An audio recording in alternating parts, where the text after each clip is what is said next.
conselhos, aí fiquei maior. A tradução da calma é o dom da tua voz. A fé da tua alma faz desatar os nós. Eu juro que te prometo continuar cantando. Vai, mas vai sem medo, que eu já pedi a Deus pra te proteger, pra te aliviar a dor, pra não te deixar sozinho aonde você for, pra te proteger do frio, pra te aliviar a dor, pra não te deixar sozinha aonde você for.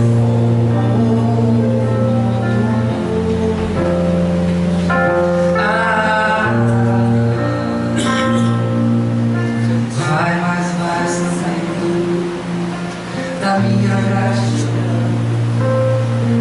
Depois do teu abraço, me sinto bem melhor. Vai sabendo do meu amor. Depois dos teus conselhos, aí fiquei maior. A tradução é o dom da tua voz.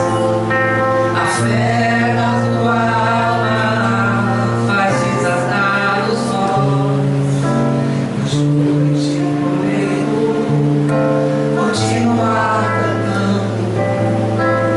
Vai, mas vai sem medo, eu já pedi a Deus pra te proteger do frio, pra te aliviar a dor, pra não te deixar sozinho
amigos do Irmã Sheila, como é que vocês estão? Eu estou muito bem e muito feliz por estar aqui cantando para vocês mais uma vez. Espero também que vocês estejam bem, em paz, com saúde e em casa, se for possível.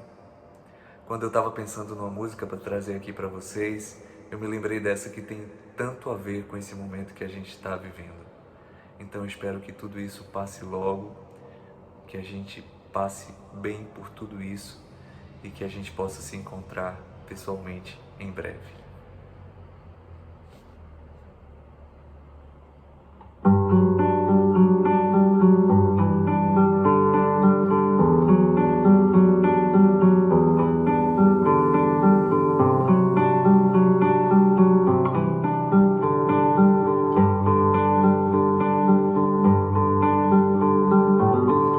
Mesmo quando tudo pede um pouco mais de calma, até quando o corpo pede um pouco mais de alma,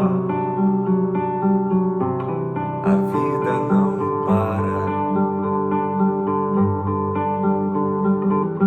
Enquanto o tempo acelera e pede pressa, eu me recuso, faço hora, vou na valsa. A vida é tão rara. Enquanto todo mundo espera a cura do mal e a loucura finge que isso tudo é normal, eu finjo ter paciência.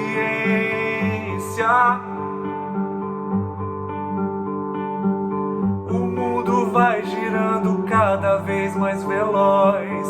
A gente espera do mundo e o mundo espera de nós. Um pouco mais de paciência.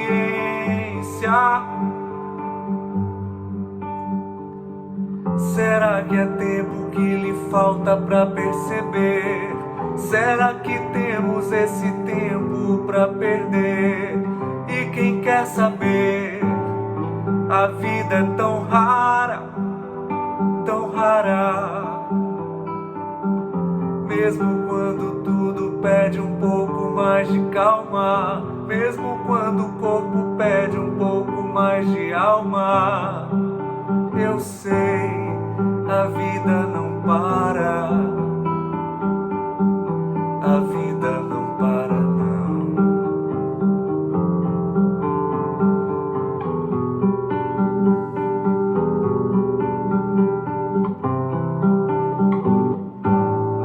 A vida não para.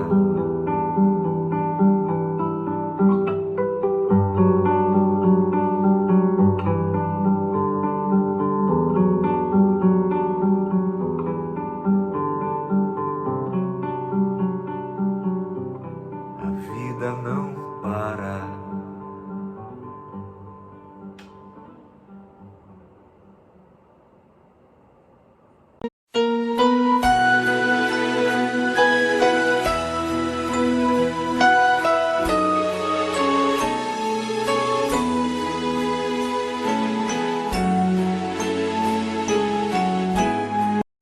Queridos amigos, irmãos e irmãs, senhoras, senhores, nossos votos de muita paz.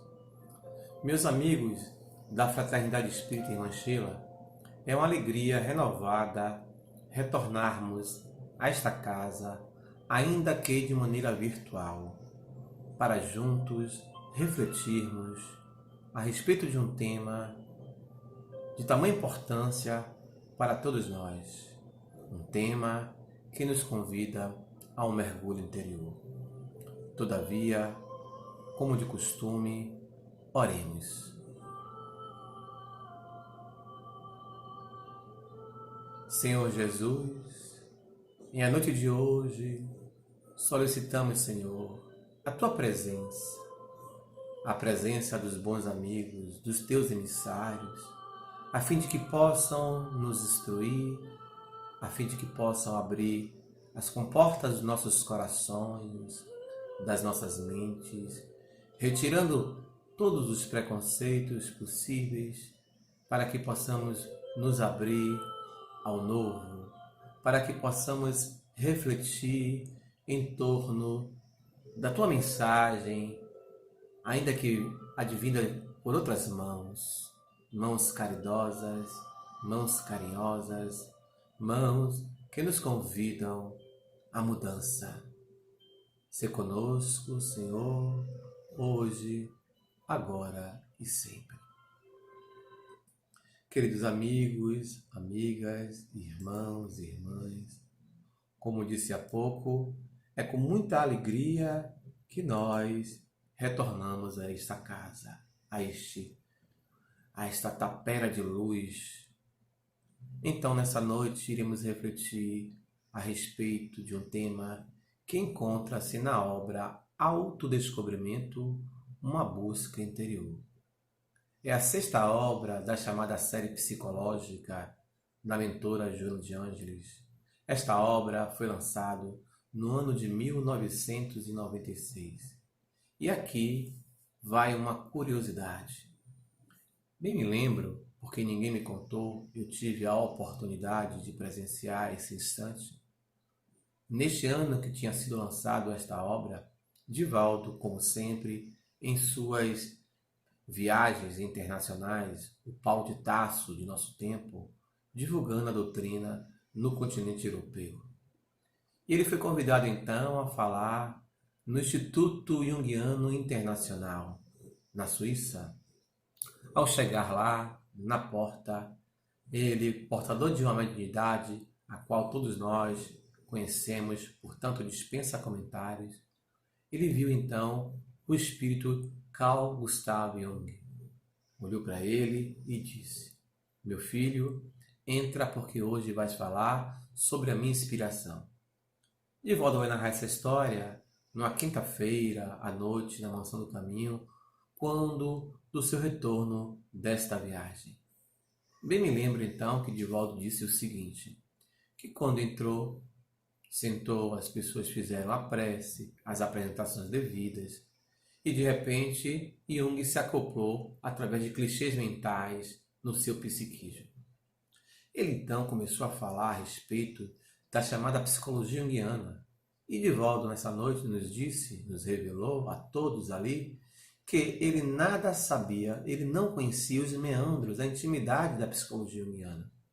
Mas à medida que ele ia falando e os conceitos iam surgindo, ele percebeu que existia uma linha muito tênue entre a psicologia apresentada pela mentora e a psicologia do Dr. Carl Gustav Jung, que, como nós sabemos, médico, psiquiatra, discípulo mais conhecido de Sigmund Freud. Naquele instante, então, Divaldo vai dizer que narrou todos os conceitos possíveis que Jung estava lhe trazendo e, ao final, ele fecha com a proposta da psicologia espírita, naturalmente com o pensamento de Jesus. Terminou o trabalho, retornou para o seu descanso, na casa das pessoas que o acolhiam, quando, de repente, Joana lhe aparece. Então ele toma coragem, como ele disse, e pergunta: a senhora me perdoe, dona Joana, mas eu gostaria de fazer uma pergunta para a senhora. Pois não, meu filho. A senhora não foi contemporânea de Carl Gustav Jung. E a senhora escreve, através de mim, alguns livros, essa é a sexta obra daquilo que a senhora intitulou de série psicológica, numa perspectiva junguiana. Qual a relação? Por que isso? Então, Joana revelou. Fica você sabendo que quando do desencarne do Sr. Carl Gustav Jung, fomos nós, Joana, que sentamos junto ao Sr. Carl Gustav Jung para fazer uma avaliação da sua psicologia, da sua tarefa, da sua missão na academia no planeta Terra. E juntos verificamos onde ele acertou, onde ele falhou. Divaldo então resolveu silenciar e nada mais perguntar. Se Joana sentou junto com ele, provavelmente, então, o pensamento junguiano, a psicologia junguiana, originalmente não é de Jung. Também não estamos afirmando que é de Joana, mas provavelmente pode ser fruto de um trabalho de estudo no mundo espiritual, o qual Jung foi escalado a ser grande missionário para apresentar a sua psicologia. Feita essa curiosidade, adentremos, pois, em nosso tema principal. O nosso tema, então, é realidade e ilusão. Ele encontra-se no capítulo chamado Viagem Interior. Neste capítulo, nós iremos encontrar mais duas outras ideias. Busca da unidade, que é a primeira ideia. A segunda, a própria realidade e ilusão. E, por fim, no capítulo, força criadora. Nós iremos conversar nessa noite a respeito apenas, exclusivamente, a respeito da realidade e ilusão. Mas observemos, meus amigos, quando pensamos nas expressões realidade e ilusão, a lógica nos faz perceber que são coisas antagônicas entre si. Não é verdade?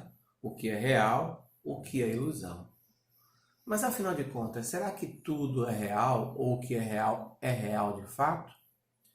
Joana, então, ela começa o capítulo dizendo a seguinte frase: o problema da interpretação da realidade mais se sobressai quanto melhor se penetra na estrutura das coisas. O problema da interpretação da realidade mais sobressai quanto melhor se penetra na estrutura das coisas. Então a expressão problema aqui não é uma utilização corriqueira que a gente faz do dia a dia. Não me traga problemas. Fulano é só problemas. Estou cheio de problemas. Estou com um problemão. Problema aqui posto de uma perspectiva acadêmica é algo a ser refletido, a ser pensado. Então, o problema da seca, o problema da miséria, o problema da economia, o problema da Covid. Então, é uma perspectiva, é uma reflexão positiva e não negativa. Então, ela diz que o problema da interpretação da realidade só iremos conseguir compreender ele melhor à medida que a gente penetrar na estrutura.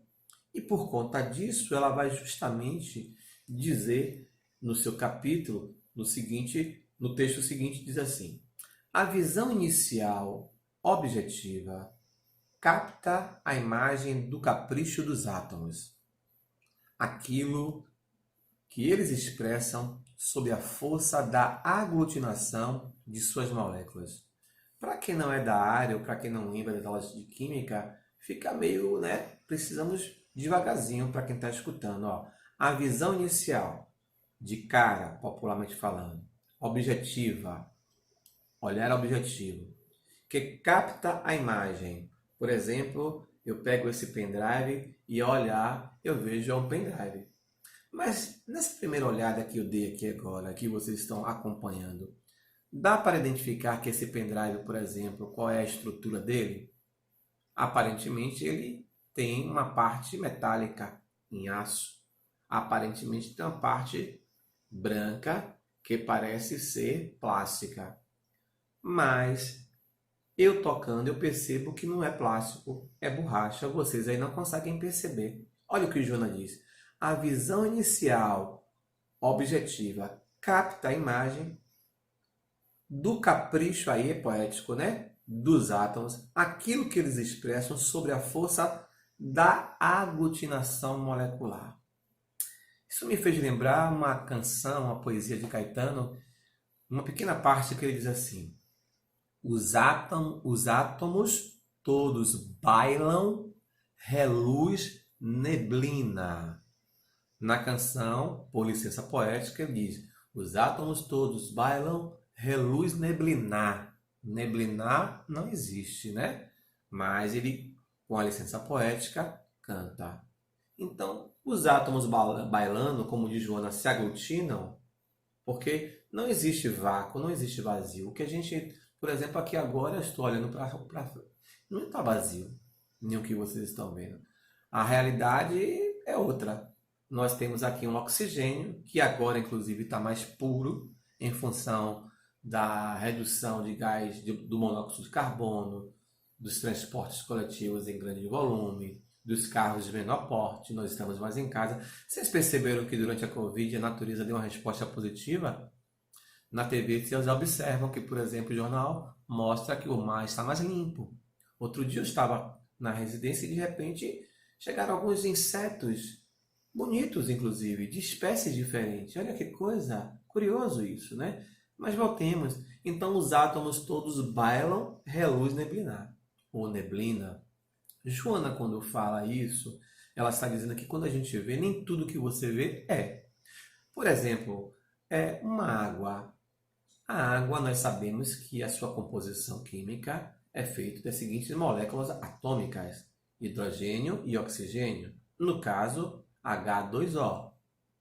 Quando a gente diz que H2 e O2 virou água oxigenada. Mas voltemos à água potável, a água mineral, por exemplo. Você olha, nós olhamos, cristalina, então é capricho dos átomos. A gente vê a formação da água. Mas a gente pode dizer que essa água está pura, que essa água não está, por exemplo, não tem cloriformes fecais, ou que ela não tem um outro tipo de impureza, um zinco, um ferro, ou que ela não tem um outro tipo de impureza, por exemplo, veneno, quem sabe? Então, só pegando, por exemplo, alguém ao encontrar uma nascente em um ambiente natural, diz, nossa, uma nascente, será que é água mineral? Então, o capital vai dizer assim, não, vamos lá, vamos produzir aqui água mineral, não tem Indaiá, a Dias d'Ávila, mas não é assim. Chegou lá, viu a nascente, vamos engarrafar e vamos vender. Aquela água vai ser, naquele instante, retirada, ser levada para um laboratório químico e vai ser analisada. Vai se chamar um geólogo também para observar onde se encontra esse lençol freático, qual é a origem, se tem algumas questões que poluem, por exemplo, né? Veja quantas coisas eu falei, ó, geólogo, também pode ser um geógrafo, também um químico.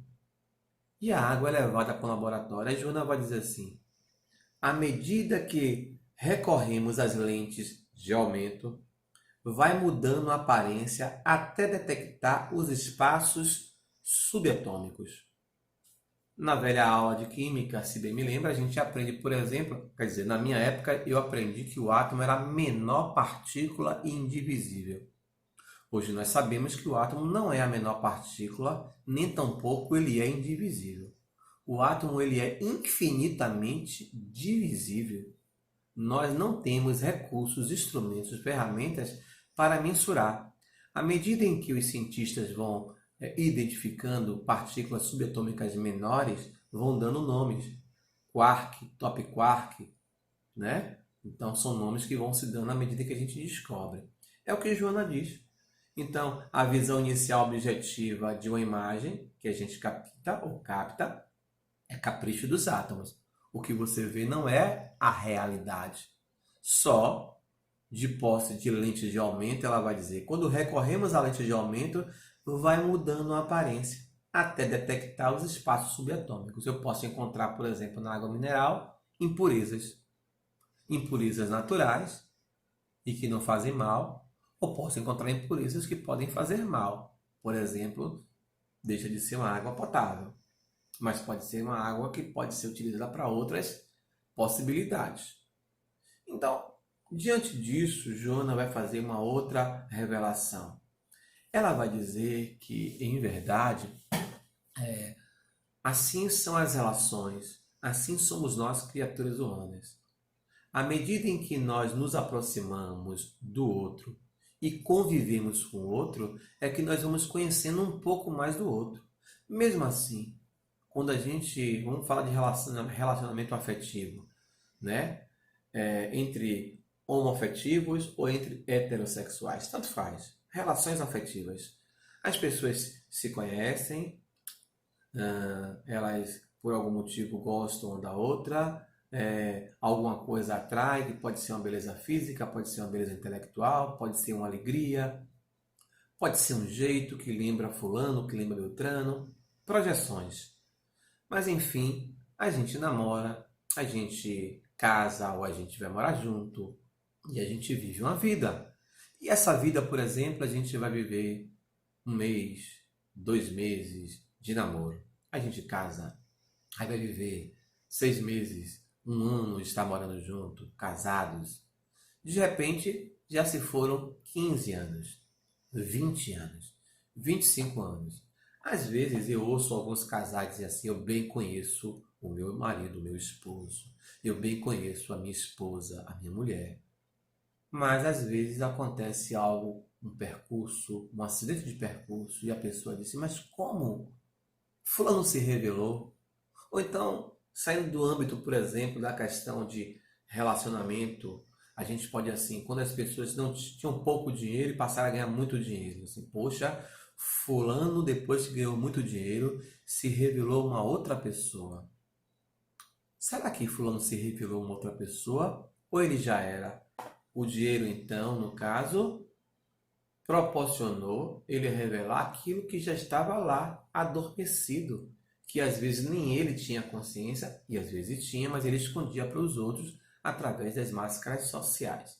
Então ela vai dizer que fenômeno semelhante a esse, da natureza das partículas atômicas e subatômicas, que só nos aproximando com a lente de aumento é que a gente vai conhecer a intimidade e ver o que é real, o que é realidade. Portanto, para usar um termo indiano, o que a gente vê é Maya, é ilusão. Nem tudo é. Nas relações, a mesma coisa.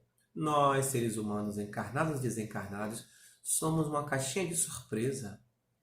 A não ser quando desencarnado, e aí você está num patamar evolutivo ou outro, lá não tem como esconder sentimentos e pensamentos, para quem pode penetrar o pensamento e sentimento alheio.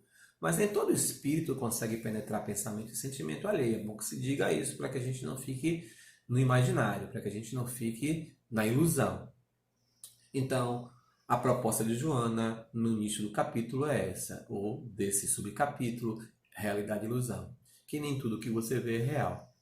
E que à medida que a gente se aproxima e que a gente tem instrumentos para tal, a gente vai compreendendo a estrutura, os meandros, e aí vai se fazendo uma nova realidade para nós, que já existia. É que nem, por exemplo, há pouco eu disse para vocês, que alguns de vocês, ou muitos de vocês que estão a nos escutar, quem sabe, como eu, nós aprendemos que o átomo era a menor partícula divisível. Nós aprendemos que dois corpos não ocupam o mesmo lugar no espaço. E hoje isso caiu por terra. Esse foi um modelo atômico, um modelo físico de uma era. Hoje o modelo é outro.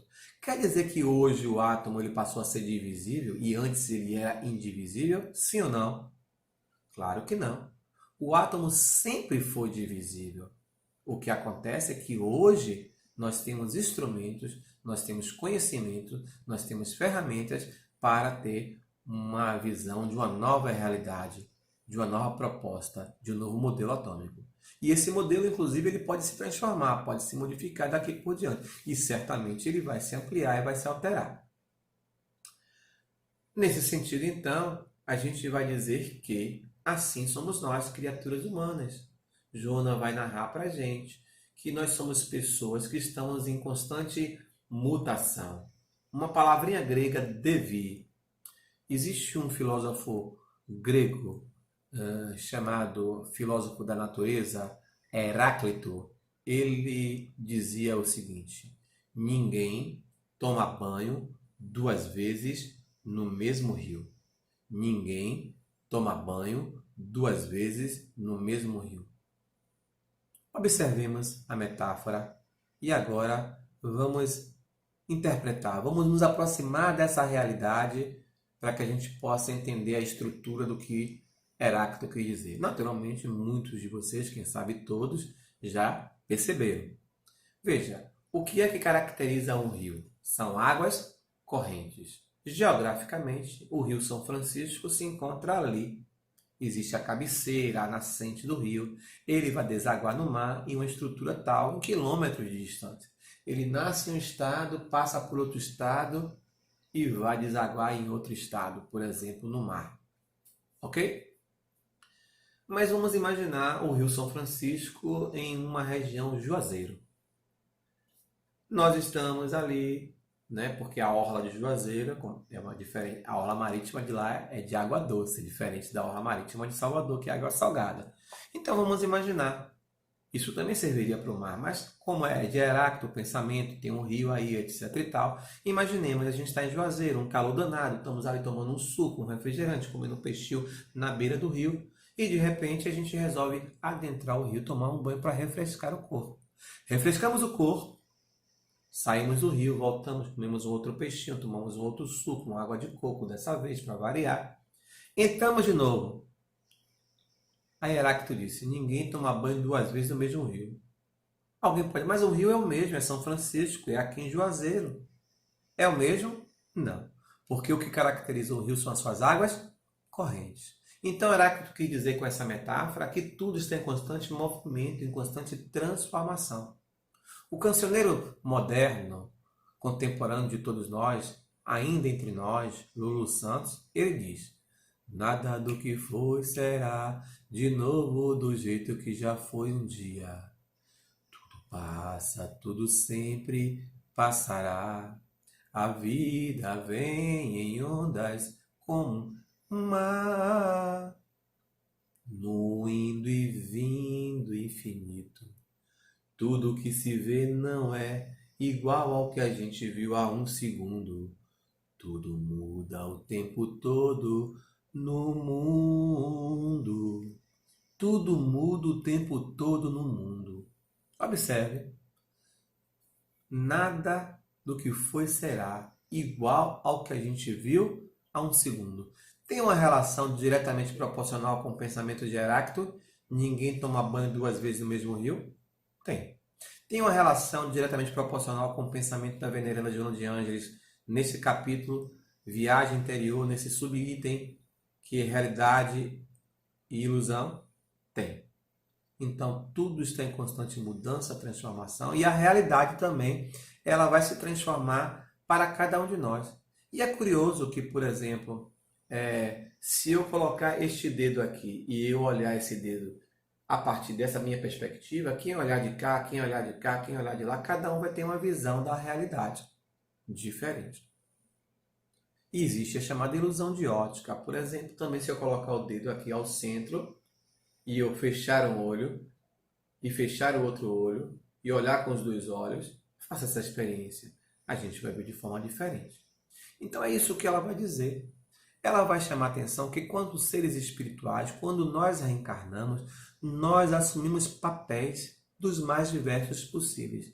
E esses papéis são frutos de algumas causas. Por exemplo, a primeira delas é a reencarnar para assumir um papel masculino, um papel feminino. Dessa vez a gente vai desempenhar a função como engenheiro, dessa vez a gente vai desempenhar a função como professor, dessa vez a gente vai desempenhar a função como motorista de ônibus, dessa vez como auxiliar de enfermagem, dessa outra vez vamos desempenhar a função de profissional da higienização, da limpeza. Além disso, também, ela vai dizer que muitas vezes nós nos comportamos, isso é real, não é nenhuma novidade, de acordo com a conveniência social. E que também a sociedade, a gente confunde aquilo que é ético, aquilo que é moral, com convenções sociais. Nem sempre o que é uma convenção social é correto, é ético, é moral. Daí então causa conflito ou causam conflitos. Geram também neuroses. Ela vai dizer, na raiz, portanto, de qualquer transtorno neurótico jaz um conflito moral. Mora, habita um conflito moral. Então, por exemplo, eu vou fazer uma reflexão para quem é pai, para quem é mãe, para quem é filho, um jovem assistindo, um adulto assistindo. Os nossos pais, via de regra, nos ensinam a mentir? Sim ou não? É isso mesmo que você ouviu. Os nossos pais, via de regra, nos ensinam a mentir? Sim ou não? Alguém vai dizer, talvez, de um ato impensado, não. Meu pai não me ensina a mentir. Existe um cancioneiro da década de 90 que ele vai dizer assim, meu pai me ensinou para que eu nunca mentisse, mas ele esqueceu de me dizer a verdade. Os nossos pais, às vezes, têm uma coisa que é a convenção social, que Jonas chama nesse capítulo, Eles dizem que existe a mentira social. Um pai, uma mãe diz para um filho: Gleidson, eu não quero mentira para mim. Mentir é coisa feia. Não quero isso. Você entendeu? Entendi, meu pai. Não quer mentira. Você já me viu mentir aqui? Não, meu pai. E realmente eu nunca tinha percebido a expressão, nunca tinha percebido meu pai mentir, minha mãe mentir. Mas um belo dia eu percebi minha mãe contar uma história diferente para uma tia minha. Alguém ligou, meu pai pediu que eu atendesse, disse: olha, se for João, diga que eu não estou. Mas o senhor está em casa, mas diga que eu não estou. Mas meu pai, eu vou estar mentindo. Não, você não está mentindo, é porque eu não quero falar com ele. Perceberam? Então isso vai gerar um conflito moral. E isso gera também neurose, né? Bom, seguindo em frente então, isso significa dizer que a todo instante Joana faz uma reflexão que nós devemos nos questionar, nos perguntar como estou e como me vejo. Isso é importante, isso é fundamental. Como estou e como eu me vejo. Para tanto, a gente pode recorrer ao Livro dos Espíritos naquela velha questão 918 e 919. Na 918, Allan Kardec vai perguntar para os espíritos qual o meio mais eficaz, na 919, qual o meio mais prático e mais eficaz que tem um homem de se melhorar nesta vida e resistir à atração do mal?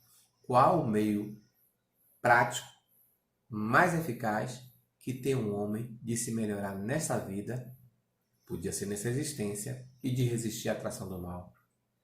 Então, resposta que a maioria de nós sabemos. Um sábio da antiguidade já vos dizia: conhece-te a ti mesmo. Que é uma frase que foi atribuída a Sócrates, mas que não pertence a Sócrates. Encontrava-se no templo de Delfos na entrada. Sócrates percebeu a profundidade da frase, apropriou-se e nunca disse que era dele, mas divulgou. Então, nesse sentido, Joana vai narrar que nós, quando reencarnamos, nós trazemos valores morais de outras experiências existenciais e da própria experiência espiritual, na dimensão espiritual. E que, chegando aqui, nós vamos adquirir outros tantos valores, outras tantas experiências. Algumas ela vai dizer que são experiências e valores verdadeiros, reais, eternos e que valem em qualquer lugar. Regra de ouro, por exemplo: não faça ao próximo o que gostaria que fizesse. Não matar, não roubar. No entanto, existem outras que são muito próprias, por exemplo, de uma região, de um lugar, de uma época. Ainda hoje, no Oriente Médio, nós sabemos que o homem, por exemplo, ele pode ter várias mulheres desde que ele possa, como a gente fala no bom baianês, bancar. Não é crime e não é pecado entre eles, na cultura deles. Já a mulher, da mesma forma, não pode ter vários homens, né? Nesse sentido, qual é a perspectiva? Lá, por exemplo, não existe aquilo que a gente chama aqui de quê?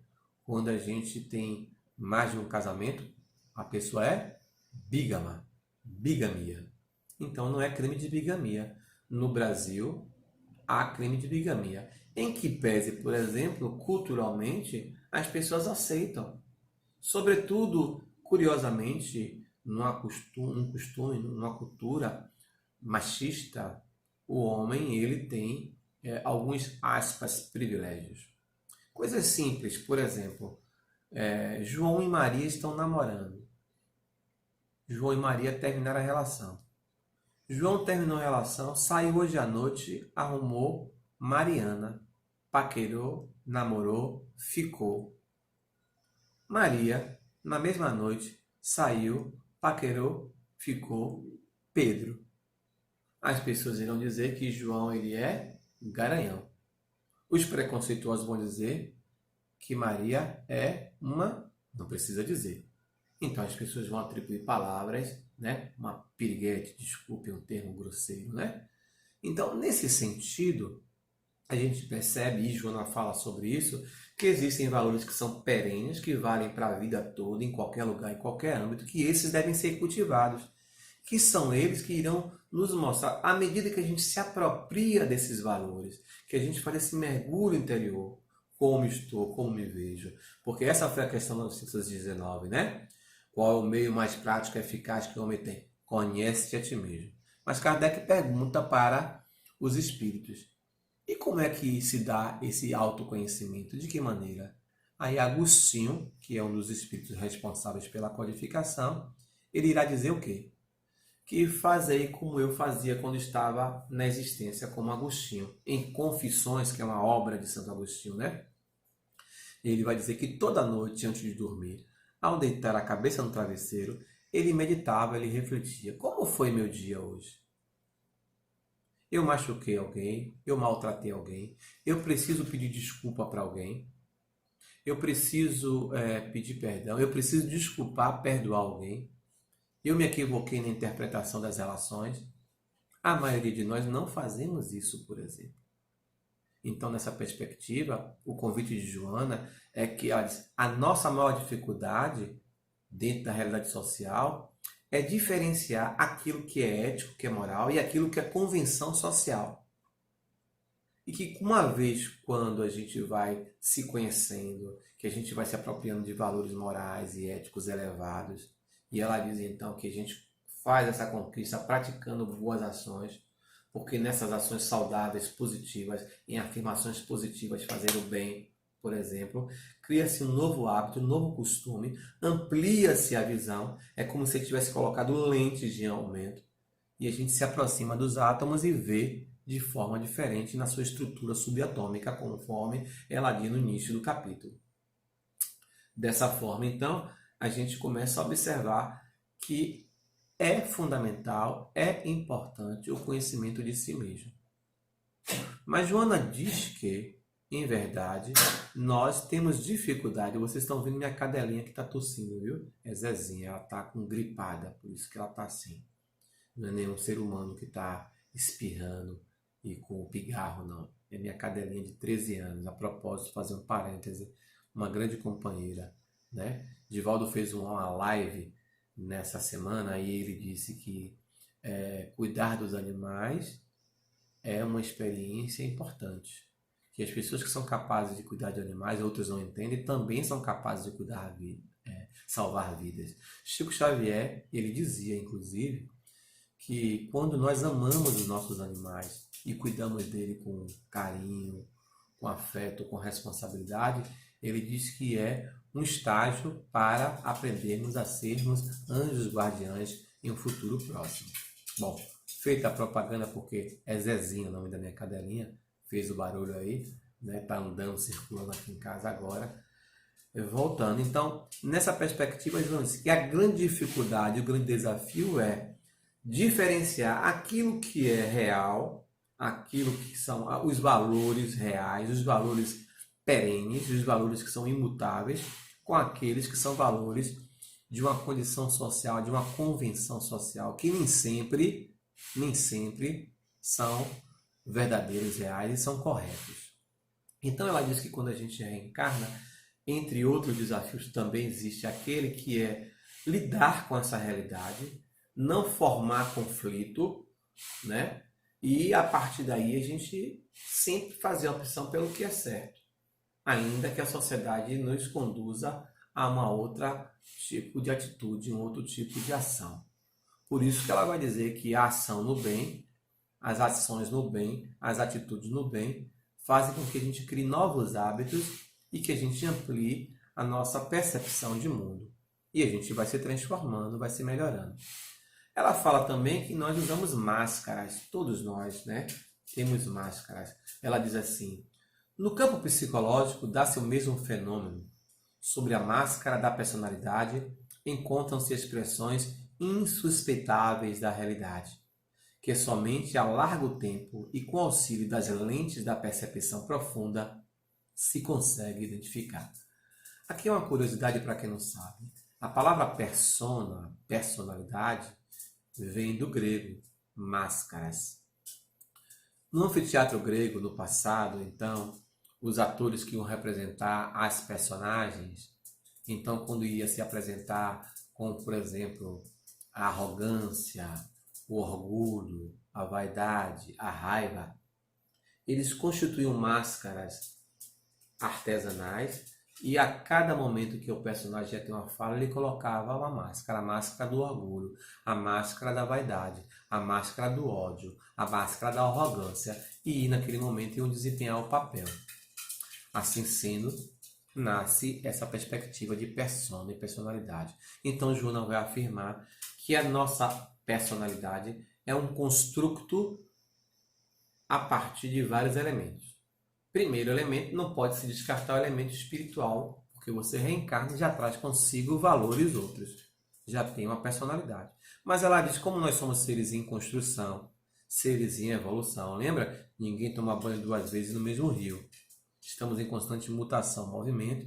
Também reencarnamos com valores perenes, positivos, mas com valores outros que merecem o nosso apoio, que merecem a nossa atenção para a transformação. Minha cadelinha está pedindo colo aqui, eu preciso dar um colo para ela, porque senão ela não vai deixar eu falar com vocês, tá certo? Então, nesse sentido, vale essa percepção.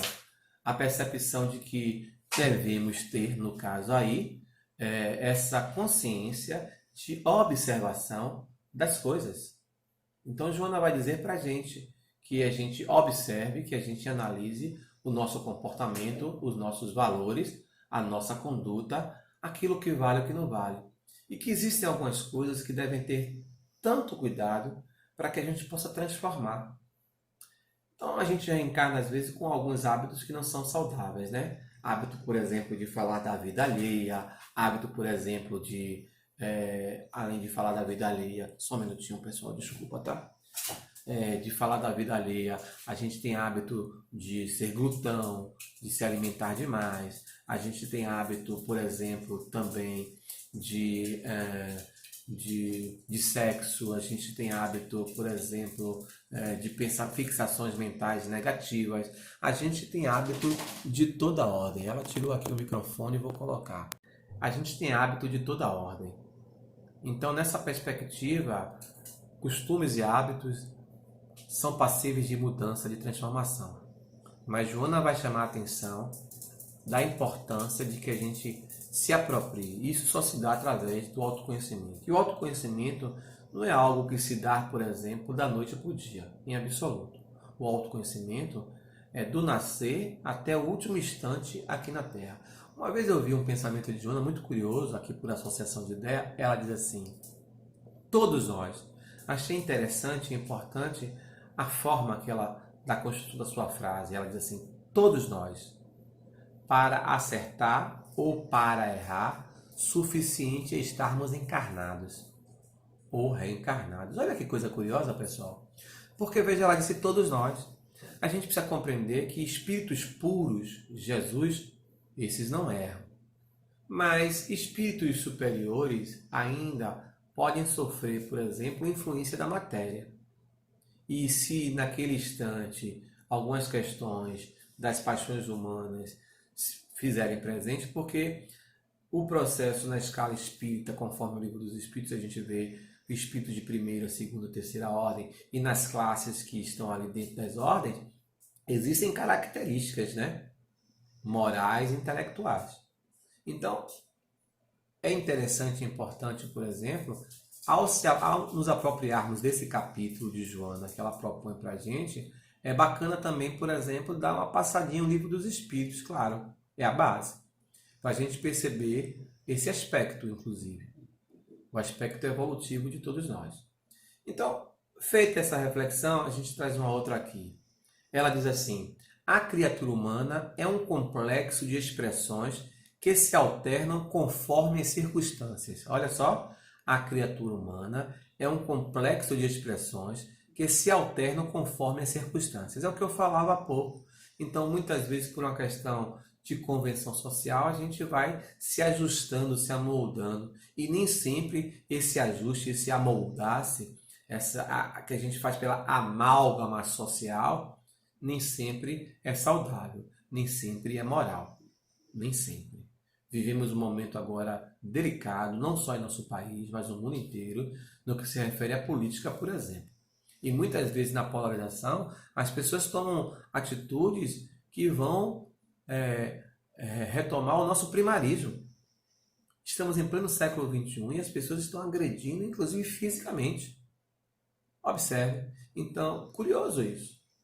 Então, muitas vezes, tem coisas que a gente faria se estivesse a sós, mas na frente de outras pessoas não faríamos. Então, as convenções sociais, né, por conveniência. Por isso que a criatura humana é um complexo de expressões que se alternam conforme as circunstâncias à conveniência. Daí, então, ela vai lembrar o que eu falava há pouco, nessa minha fala toda com vocês. Ela diz assim, na larga viagem de evolução, o espírito assume inumeráveis expressões comportamentais que lhe imprimem características. Na larga viagem da evolução, que pode ser na mesma existência ou as múltiplas existências nossas. O espírito, que somos todos nós, assume inumeráveis expressões comportamentais que imprimem em nós características do nosso caráter. A princípio, inconscientemente, para em caráter de lucidez, burilá-las e ultrapassá-las. Então é o que eu disse. Ela vai chamar a atenção que a gente reencarna com valores saudáveis, perenes, para a vida inteira, valores morais elevados, mas reencarnamos também com outros valores que são passíveis e necessários de burilamentos, que a gente não só modifique, transforme, burile, mas também que a gente possa ultrapassar. Isso é importante, essa reflexão. Daí então ela fala para a gente que esse momento é uma decisão de ser feliz.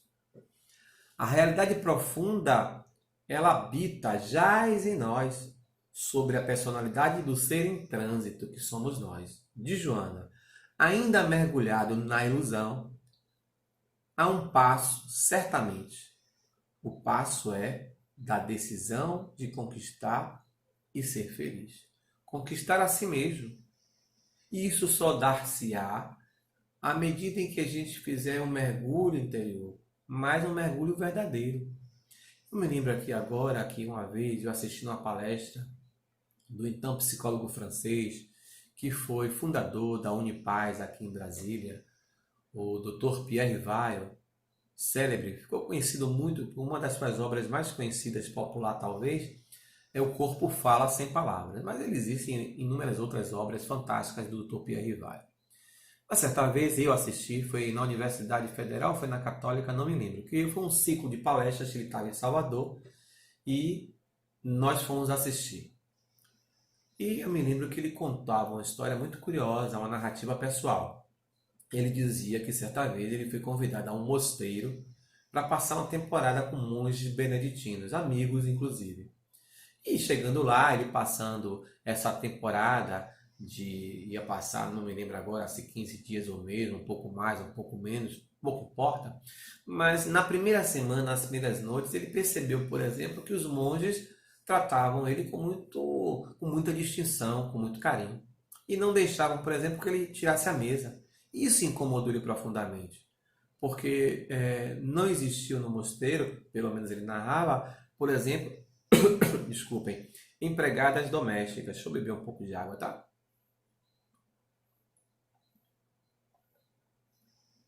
Empregadas domésticas. Então ele dizia que os próprios monges faziam os trabalhos.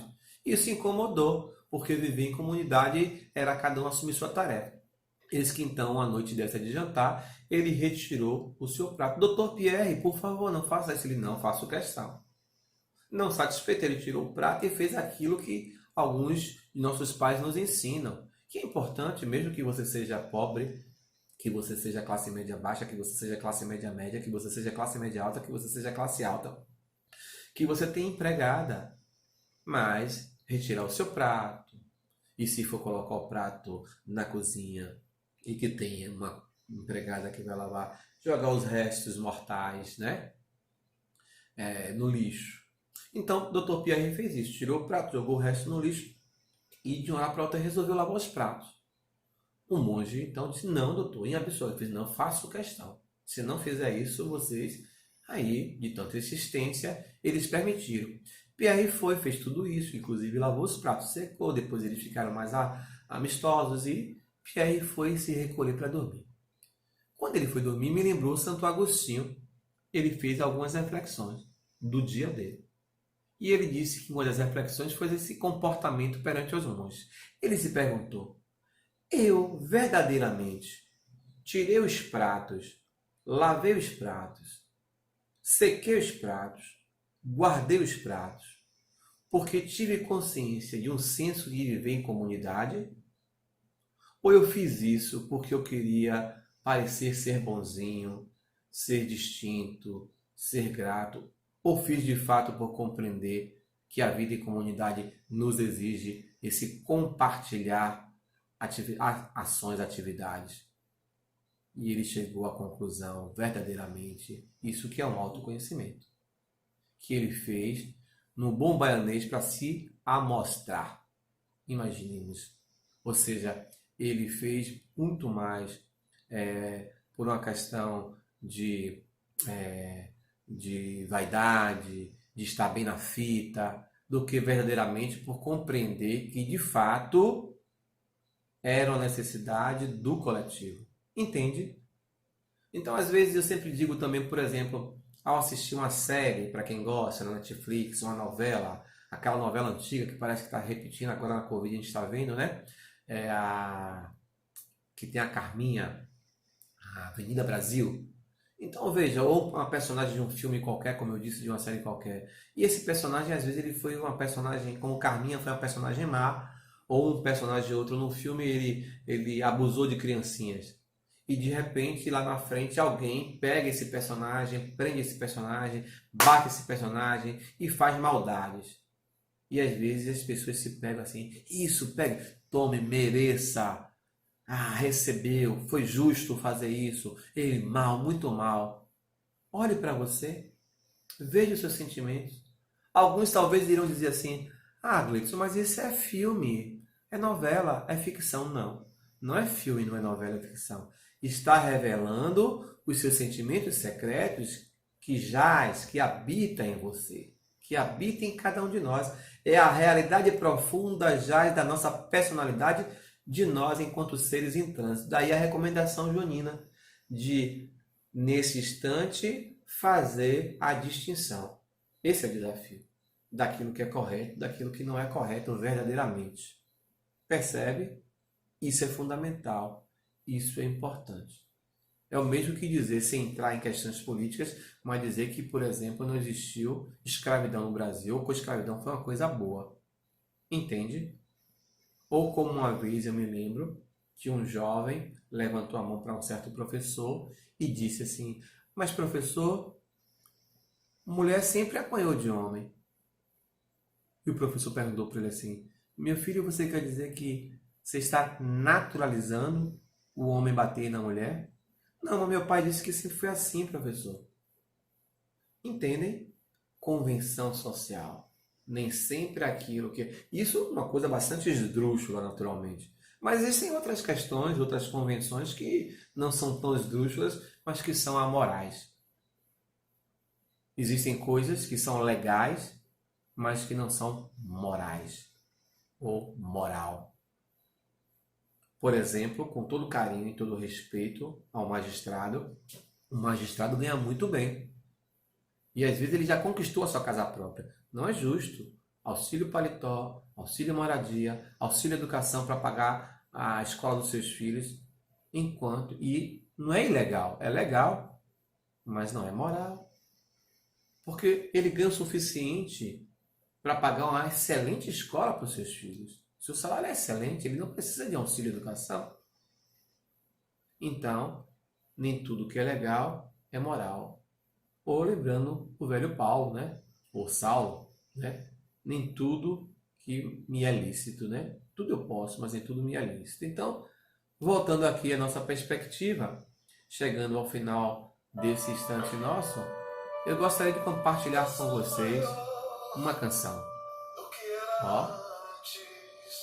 Estou melhor do que era ontem. Eu sou filho do mistério e do silêncio. Somente o tempo vai me revelar quem sou. entendem? Eu sou maior do que era antes. Todos nós poderemos ser maiores do que éramos antes, melhores do que éramos ontem, à medida em que colocarmos em prática essa proposta de Joana de Ângeles, de realizar o mergulho interior, de fazer a distinção do que é correto, do que é certo, do que é moral, dessas percepções de que somos seres espirituais em processo, e aí a gente vai se transformando, se melhorando cada vez mais. E vamos distinguindo o que é ilusão, o que é real. E vamos compreendendo que a ilusão deixa de ser ilusão à medida que eu me aproximo dela. Que nem tudo que é real, mas à medida que eu me aproximo com lentes de aumento, na intimidade, eu vou percebendo que existe uma outra realidade. Assim somos nós. Somos seres espirituais, fazendo a experiência humana. Que Jesus nos abençoe, que Jesus nos dê coragem para que possamos compreender esse momento que vai passar. Se puder, fique em casa. Se for trabalhar, use máscaras. Que Jesus nos abençoe. Um beijo no coração. Até a próxima, se Deus quiser.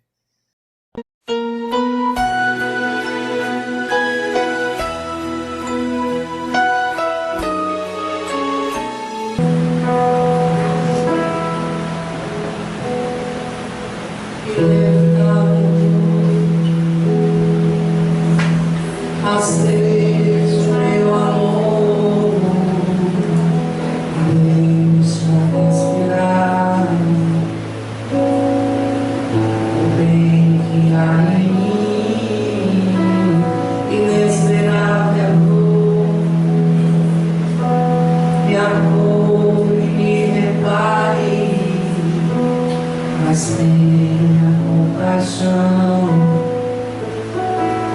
permita-me sonhar, meu erro, meu engano, fruto dos restos insanos, e aos caminhos a redimir, considera-me perdão.